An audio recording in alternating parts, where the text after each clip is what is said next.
दर्शकों नमस्कार, मैं संजना सिंह और आप देख रहे हैं से24 लाइव। बिहार राज्य खुदरा उर्वरक बीज कीटनाशक विक्रेता संघ की पूर्णिया इकाई की बैठक गुलाबबाग में की गई।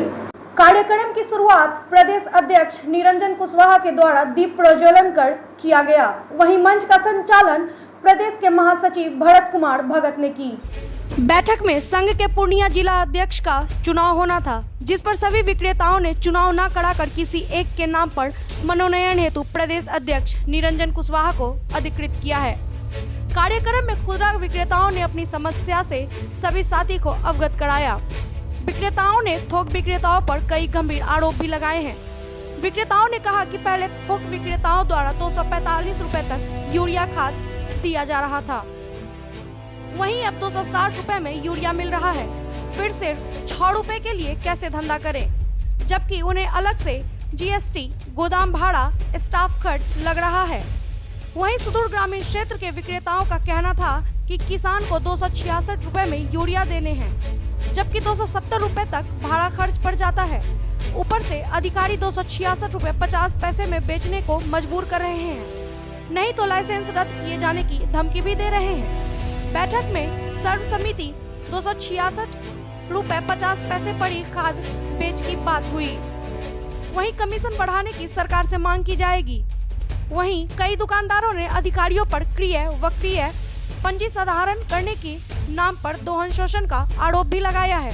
विक्रेताओं का कहना था कि सरकार ने खाद बिक्री को पॉश मिशन के जरिए ऑनलाइन कर दिया है, जिससे देश के किसी भी कोने में बैठकर देखा जा सकता है कि दुकानदार ने कितने खाद बेचे हैं, कैसे बेचा और कितना बचा हुआ है।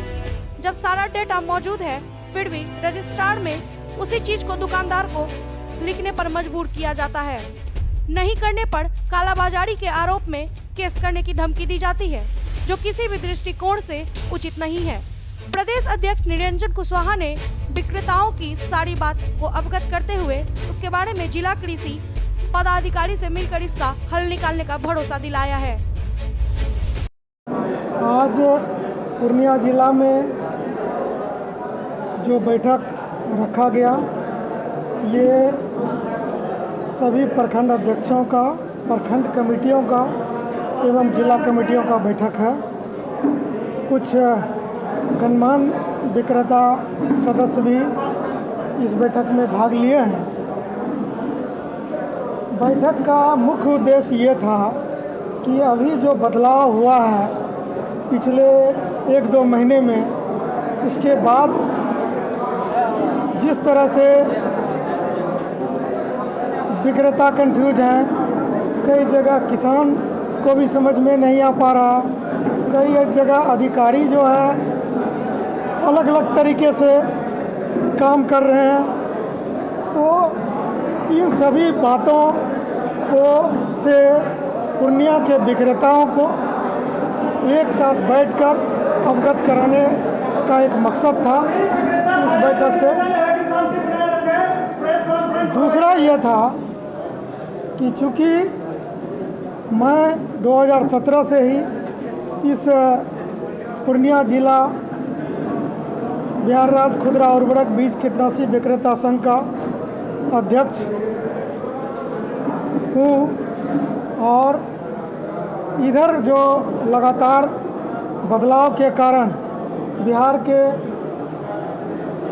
बहुत सारे विक्रेताओं को की समस्या भी हमको सुनना पड़ता है। इसलिए हमारा ये आग्रह था पूर्णिया के जिला कमेटी और प्रखंड अध्यक्ष से कि एक बैठक करके पूर्णिया का नया अध्यक्ष का चुनाव भी हो। ये 2 तरह की बात के कारण ये बैठक रखा गया था।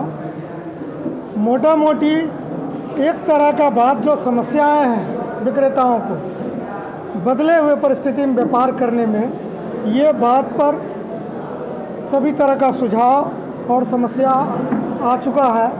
और दूसरा जो है जिला अध्यक्ष का चुनाव, इस पर अभी जो इस ब्रेक के बाद जो है उस पर चर्चा होगा। तो आप लोग भी बहुत देर से इंतज़ार में थे, तो इसलिए हम लोग तत्काल डिसीजन ये लिए कि गर्मी है थोड़ा, आप लोगों को, मीडिया के साथियों को ज़्यादा परेशान ना करके आप लोगों को एक जो बात हमारे पास आया है सर्वसम्मति से वो रख दें और बाद में जो अध्यक्ष का चुनाव होगा फाइनल, तो उनका नाम भी आप लोगों को हम लोग व्हाट्सएप या जो भी प्रोसेस है उसके माध्यम से आपको अवेलेबल करा देंगे। आज के बैठक में ज़िले के तमाम प्रखंड अध्यक्ष, तमाम विक्रेता, तमाम जिला कमेटी के साथियों द्वारा एक बात स्पष्ट तरीके से आया कि पूर्णिया जिला में हर प्रखंड के विक्रेताओं के साथ एक कॉमन समस्या है।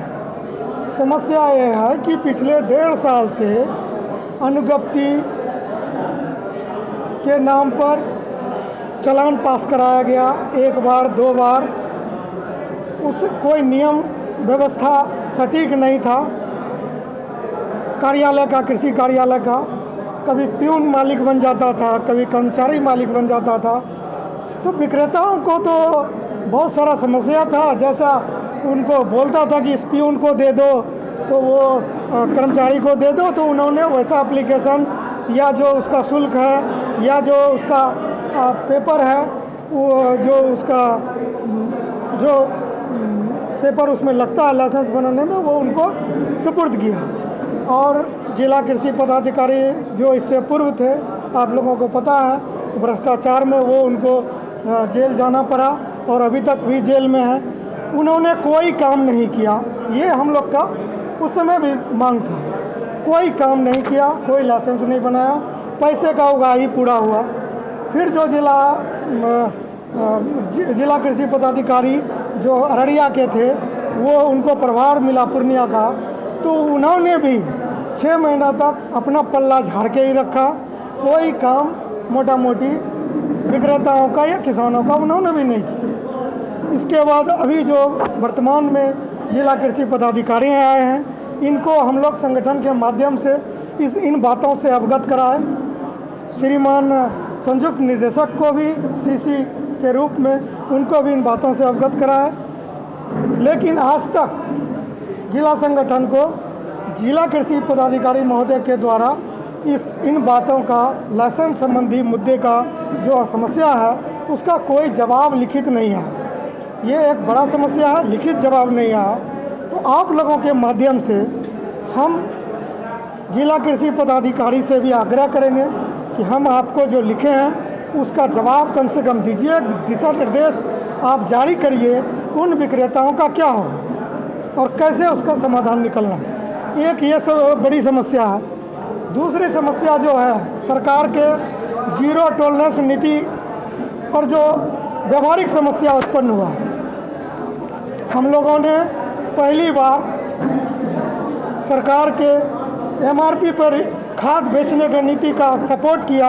और यहाँ तक आपको बता रहे हैं, आप लोग पूर्णिया के जो प्रेस के साथी हैं, आपको पता भी है कि हम लोगों ने ही सरकार पर दबाव बनाया कि आप एमआरपी पे फर्टिलाइज़र बेचने का, बिकवाने का बिहार में व्यवस्था करिए। क्योंकि खुदरा विक्रेता 400 में बिके यूरिया, 300 में बिके या 350 में बिके, 10 रुपया 15 रुपया ही कमाई करता है। तो 266 में ही बिके और 10-15 का उसको कमाई अगर होता है तो खुदरा विक्रेता खुश है। तो क्यों बदनाम वो होगा खुदरा विक्रेता? इसलिए हम लोग ने ही सरकार से आग्रह किया कि आप ये करिए, और सरकार ने ऐसा किया। लेकिन मेरा साथ में ये भी था कि खुदरा विक्रेता का एक समस्या इसके साथ अटैच हो जाता है जो सेकेंडरी फ्राइट का है, जिसके कारण भाड़ा बढ़ जाता है। तो फिर हम लोगों ने सरकार को इस मामले से अवगत कराया। उसके लिए बिहार में तमाम ज़िले में आंदोलन भी हुआ और हम लोगों ने कोर्ट का भी धमकी दिया सरकार को। और उसके बाद सरकार ने उन बातों को भी माना कि सेकेंडरी फ्राइट जो खुदरा विक्रेता को है वो कंपनी के द्वारा दिलवाने का सरकार ने घोषणा किया। ये दोनों समस्या का सरकार ने हल कर दिया। अब देखिए परिस्थिति फिर बदल गया। थोक विक्रेता पहले 250 से नीचे यूरिया देते थे, यूरिया देते नहीं थे, यूरिया का बिल काटते थे। और आज जो है बिल काटते थे 250 से नीचे, लेते थे स्वाभाविक रूप से ज़्यादा, जो कई बार हम उठा चुके हैं। वो मैटर अब ख़त्म हो चुका, उस मैटर पे हम नहीं जाना चाहते हैं, वो बात अब पुरानी हो चुकी। लेकिन आज हम लोग उसी आधार पे सरकार से बोले थे कि 250 से कम में यूरिया का बिलिंग होता है थोक विक्रेता द्वारा, तो भाड़ा अगर आप दे दीजिएगा तो 250 में खुदरा विक्रेता के गोडाउन तक पहुंच जाएगा, और लेबर लोडिंग और अन्य खर्चा मिला के 5-6 रुपया खर्चा है, तो 56 रुपया 57 रुपया पड़ेगा। फिर भी 9-10 रुपया खुदरा विक्रेता को मुनाफा होगा और हमारा खुदरा विक्रेता इसमें खुश रहेगा, तत्काल खुश रहेगा। लेकिन परिस्थिति बदला और किसी के भी मिली भगत से हो रहा है, लेकिन ऐसा हो रहा है कि आज थोक विक्रेताओं द्वारा बाज़ाब्ते इनवाइस के साथ 255 से लेके, पूरे बिहार का हम बात करते हैं, 255 से लेके 262 तक में बिल किया जा रहा है। पूर्णिया के ज़्यादातर थोक विक्रेता 259 से लेके 260 में बिल कर रहा है।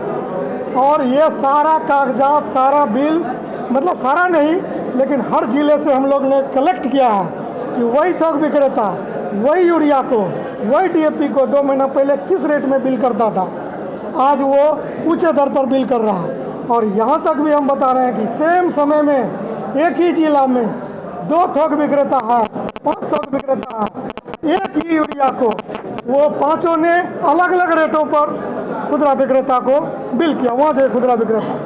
इन सभी बातों को लेकर हम सरकार के पास जाने वाले हैं। हमारा खुदरा विक्रेताओं का एक उचित मांग है कि कम से कम 8% ग्रॉस प्रॉफिट का हर रिटेल सेक्टर में, भारत में हर बिजनेस मैन को रिटेल में अधिकार है, और ये अधिकार हमारा भी है। हम लोग किसानों का सेवक हैं और इसलिए ये अधिकार हमको मिलना चाहिए। सरकार से आज इस मंच से हम मांग करते हैं कि 8% मुनाफा फर्टिलाइज़र में आपको देना पड़ेगा। इसके लिए अभी हम पहला चरण में सरकार को संगठन के माध्यम से लिखेंगे। दूसरे चरण में अगर सरकार नहीं सुनेगा तो हम लोग पूरा बिहार में मीडिया के सहयोग से इन बातों को किसानों तक और जो समाज में लोग हैं उन तक पहुंचाएंगे। तीसरे चरण में हम लोग आंदोलन करने के लिए भी सोच सकते हैं, और चौथे चरण में अगर आंदोलन से नहीं मानिएगा तो हम लोग कोर्ट भी जाएंगे इस मामले को लेकर। ये सारी बात लीगल एडवाइज़र से हम लोग ले चुके हैं। तो ये एक सरकार से हम मांग करते हैं कि आप फर्टिलाइज़र में खुदरा विक्रेताओं को 8% मुनाफा ग्रॉस प्रॉफिट देने का प्रावधान करें अतिशीघ्र। दूसरा हमारा मांग है कि एक प्रॉब्लम हो रहा है, तमाम खुदरा विक्रेताओं ने अपनी एक बड़ा कुर्बानी दिया किसानों के लिए कि MRP पे खाद बेचने के लिए, और सरकार को से मिल के सरकार से पूरे को समझा के ऐसा राजी किया। यही सरकार 16 साल से बिहार में कई सरकारें आया गया आज़ादी के बाद। क्या आप लोगों ने कभी सुना इतिहास में खास करके यूरिया खाद कभी MRP पे बिका हो? ये बिहार के वर्तमान में जो खुदरा विक्रेता हैं और बिहार राज्य खुदरा उर्वरक बीज कीटनाशी विक्रेता संघ के सदस्यों ने यह किया है। हाँ, ये बात हम सरकार को धन्यवाद देते हैं कि आपने 3-4 बार जब हम लोग बातों को रखा तो आपने सुना, हम लोगों ने धन्यवाद भी दिया और आगे भी देंगे। आप हमारी 8% की मांगों को सुनवाई करते हैं तो भी हम आपको धन्यवाद देंगे। लेकिन इसमें जो समस्या एक है कि आपका क्या आप निकाल दिए हैं, बहुत अच्छा। हम कृषि डायरेक्टर महोदय को हम बहुत स्वागत करते हैं, हार्दिक स्वागत करते हैं कि आप कड़ाई से इस जीरो टॉलरेंस नीति को लागू कराना चाहते हैं बिहार में।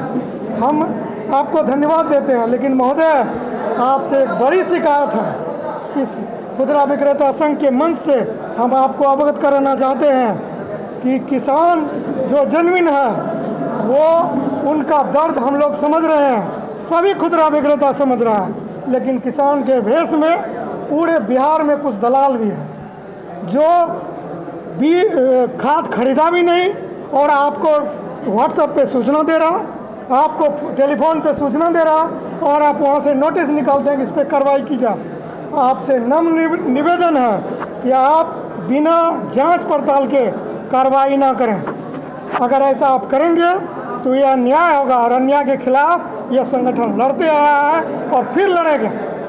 इसलिए आप अच्छे ऑफिसर हैं, आपने अच्छा काम किया है, इसलिए हम आपको ये बात बताना चाहते हैं कि आप अपने स्तर से ये जांच करवाएं कि क्या सही में विक्रेता दोषी है या नहीं, तब कार्रवाई की बात करें। एक ये बात है। दूसरी बात यह है कि तमाम विक्रेताओं को इतना ईमानदारी पूर्वक निर्णय लेने के बाद भी अधिकारियों के द्वारा डरा धमकाया जाता है। धमकी क्या दिया जाता है? अब बताइए कि यहाँ एक प्रखंड है अमाउर, बैसा एक प्रखंड है बैसा, जो यहाँ से करीब 70 किलोमीटर के डिस्टेंस पर है। चुप करें, 70 किलोमीटर के डिस्टेंस पे है। थोक विक्रेता 260 रुपये में यूरिया बैसा तक एफआर देता है।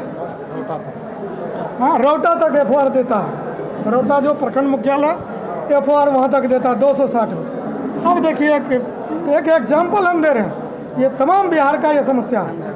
हम जस्ट एक एग्जाम्पल दे रहे हैं कि रौटा से एक जगह अनगर, दूसरा जगह सिरसी, रौटा प्रखंड में ही है। रौटा विक्रेता वहाँ भी है, सिरसी में भी और अनगर में भी है, लेकिन थोक विक्रेता रौटा तक ही एफआर देता है और अनगर वाले को रौटा से दूसरे ट्रैक्टर में ले जाना पड़ता है, जिसका भाड़ा लगभग 13 रुपया प्रति बोरा आता है। 13 रुपया प्रति बोरा था। आप जोड़ लीजिए कि अब 260 में रौटा तक पहुंचा, 13 रुपया उसको एक्स्ट्रा भाड़ा लगा अनगर तक ले जाने में, तो 273 हो गया। आप लोग को सभी को पता है कि 3 रुपया मिनिमम अनलोडिंग चार्ज है लेबर का, तो 276 उसको पड़ गया। अब उसको जीएसटी लगना है, जो 3 महीने में रिटर्न देता है 1% उसको जीएसटी लगता है, तो 2 रुपया 66 पैसा लगभग जीएसटी लग गया। लगभग 3 रुपया मान लीजिए, तो 276 3 जोड़ते रहिए, 279 हो गया। अब बिजली बिल, टेलीफोन बिल, स्टाफ खर्चा, दुकान खर्चा, भाड़ा 2 रुपया भी तो होगा, तो 281 हो गया। खुदरा विक्रेता का बाल बच्चा परिवार तो भूखे भी रहेगा, तो कोई दिक्कत नहीं। हम सरकार को ये बताना चाहते हैं कि इस परिस्थितियों का आप सुधार करें, और जो अधिकारी ऐसे विक्रेताओं को डराने का काम करता है। कई बार अनगर के विक्रेता शुरुआती दौर में जोश में रिक्स उठा के 281 में जो खरीद पड़ा उसको उठा के 266 में बेच दिया, लेकिन ये हमेशा के लिए सॉल्यूशन नहीं है। इसलिए हम अधिकारियों से भी, जो जिला के अधिकारी हैं, प्रखंड के अधिकारी हैं, हम उनसे भी कहना चाहते हैं कि आप इन चीज़ों पर एक व्यवहारिक निर्णय लें, नहीं तो ये समस्या भी हम ऊपर तक उठाएंगे। दूसरी बात, आप धमकाते हैं अनगर वाले को। सवाल अनगर का नहीं है, रुपौली के बाद मोहनपुर भी है, भवानीपुर के बाद बनमनखी के बाद जानकी नगर भी है। तमाम जिले में ऐसा समस्या है। आप धमकाते हैं कि माल नहीं लोगे तो आप लाइसेंस रद्द किया जाएगा। हम आपको आगाह करते हैं कि ऐसा धमकी मत दीजिए महोदय। आप कम से कम 260 में भी तो हर जगह पहुंचवाइए। आप डराने का काम नहीं करिए। आप खुदरा विक्रेता सारा कुर्बानी दे दिया, अब आपसे डरने वाला नहीं है। और हम ये आगाह कर रहे हैं, बार बार हम बोल रहे हैं कि आप ऐसा ना करें। कई विक्रेताओं के साथ झूठा कोई कंप्लेनर नहीं है, और फिर भी उसको नोटिस के तहत लाइसेंस निलंबित करके और उसको जो बुलाया जाता है कार्यालय, क्या आप जवाब दीजिए। अरे कंप्लेनर ही नहीं है आपके पास, फिर भी आप ऐसा कर रहे हैं। ऐसा भी उदाहरण है, हम एक एक करके सब आउट करेंगे। तो इन चीज़ों से हम वर्तमान जो जिला के अधिकारी हैं उनको भी हम करना चाहते हैं। भारत सरकार का एक निर्णय है, एक ये है कि किसी भी किसान को 50 बोरा तक कोई खुदरा विक्रेता का दे सकता है, यूरिया दे सकता है। श्रीमान जॉइंट डायरेक्टर एग्रीकल्चर पूर्णिया, उनका कल एक नोटिस आया है कि 17 तारीख को कि 2 बोरा तक आप दीजिए, ताकि अधिक से अधिक किसानों को मिल सके। तो ठीक है, आप जैसा बोलिएगा वैसा ही करेंगे, हमारा क्या जाता। लेकिन आप ये बात नहीं बोल सकते, अगर कोई किसान 2 बोरा इनसे लिया, 2 बोरा उनसे लिया, 2 बोरा उनसे लिया, तमाम 10-15 विक्रेता से 2-2 बोरा लेके 30 बोरा वो ले लिया, तो आप ये 15 बोरा विक्रेताओं को परेशान नहीं कर सकते। ये भी बात हम आपको बोल रहे हैं कि ये नोटिस के आड़ में आप अच्छा आज कोई विक्रेता आया, भीड़ है, कोई किसान आया, 2 बोरा ले गया, फिर शाम में आ गया, क्या करेगा? विक्रेता बदल रहा है, उसका स्टाफ बदल रहा है, खाना खाने चला गया, दूसरा वही किसान फिर आ गया, फिर 2 बोरा ले गया। क्या वहाँ सिस्टम है क्या? फिर रुक जाएगा, कितना पहचान रखेगा? तो हम ये भी आपको आग्रह करना चाहते हैं कि आप ऐसा व्यवस्था क्यों नहीं करते कि अगर 2 बोरा देना है या 50 बोरा देना है, ऑटो लॉक रखिए पोस्ट मशीन में कि एक आधार कार्ड पे अगर 2 बोरा कट गया तो वो ऑटोमेटिक लॉक हो जाए, ताकि वो किसान किसी दूसरे विक्रेताओं से या उसी विक्रेताओं से फिर दोहरा के न ले पाए। आप क्या उसमें खुदरा विक्रेताओं को एक कहना चाहते हैं, उगाही के कारण आप उसको लपेटना चाहते हैं? दूसरी बात हम एक और कहना चाहते हैं, पूरा बिहार का समस्या है, पूर्णिया जिला का भी समस्या है। जब POS मशीन के द्वारा सभी विस्तार बोल रहे हैं, आप लोग थोड़ा सा मदद करिएगा चूँकि बहुत बड़ी बात है। तो POS मशीन के द्वारा जब उर्वरक का बिक्री किया जाता है तो सारा डिटेल उसमें रहता है, कब खरीद हुआ, किन के यहाँ से खरीद हुआ, कब कितना बिक्री हुआ, किन किन किसानों को बिक्री हुआ। तो फिर आप जो ये स्टॉक रजिस्टर और सेल रजिस्टर का जो आप ये करते हैं, तो ये किस लिए करते हैं? ये कहीं न कहीं एक दोहन के लिए एक ये प्रक्रिया है, जबकि आप अपने घर में बैठे बैठे देख सकते हैं, कोई भी अधिकारी भारत सरकार तक देख सकता है कि किस पोस्ट मशीन या किस विक्रेता ने किस दिन क्या खरीदा, क्या बेचा, किसने खरीदा, सब आप देख सकते हैं। तो आप ये चीज़ों को तत्काल प्रभाव से इन व्यवस्थाओं को ख़त्म करिए, स्टॉक रजिस्टर और सेल रजिस्टर वाला। इस व्यवस्था से केवल खुदरा विक्रेताओं को डराया धमकाया जा रहा, उसका शोषण हो रहा, और जब भी शोषण होगा तो जीरो टॉलरेंस का जो नीति है प्रभावित होगा। बहुत सारी बात है, धीरे धीरे बोलेंगे। आज हम यही बोल के आपको